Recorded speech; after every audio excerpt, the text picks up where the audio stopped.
Good morning, Cyber Defense Summit.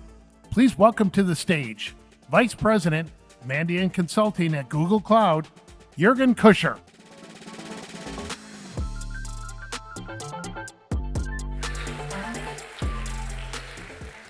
Thank you, and good morning, and welcome to day 2 of our Mandiant Cyber Defense Summit 2025. I hope that you found yesterday's presentations insightful and helpful overall. Now, the video we just watched here is just an excellent highlight of how cybercrime has evolved, but more importantly also how cybercrime has escalated over the last 20 plus years.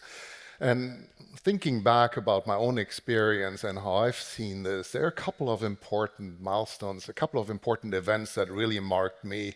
Remember, the very first time I investigated a cyber breach was back in 2002.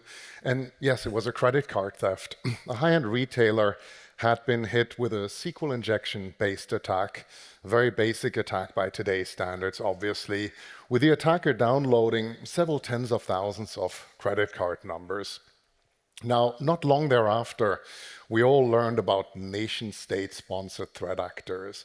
We saw how nation-state threat actors were elevating the attacks to a whole new level that we hadn't seen before, stealing large amounts of intellectual property from organizations all throughout the world, showing also a new level of technical skills, being able to infiltrate enterprises and governments alike without being detected, and then ultimately staying undetected, sometimes for years within those environments, stealing valuable intellectual property, documents, emails, you name it, over the course of these many, many years.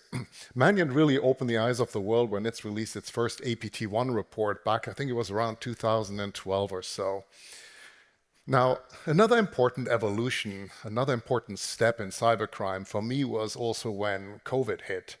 It's the first time the world had hit a pandemic like this in a very long time, and we saw threat actors now willing to place human lives at risk.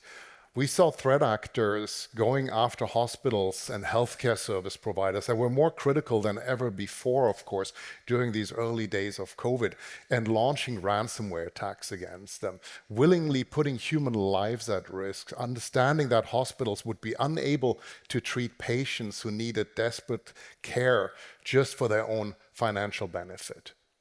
Now, the war of the Ukraine was another escalation where we saw now also cyber threat actors for the first time really combining cyber threat with what was happening on the battlegrounds.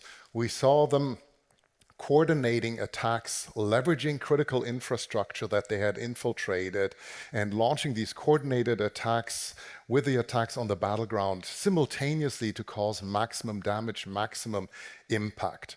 And now, of course, this targeting of critical infrastructure continued to evolve as we see also more and more attackers, as we learned yesterday, trying to find more devices that are not protected by EDR, going after infrastructure components that don't have these levels of protections. And that's obviously a trend we're continuously seeing here. Now, another step in this whole evolution also recently happened with threat actors for the first time targeting and threatening individuals, security professionals, as well as their families here, which is another new elevation of cybercrime.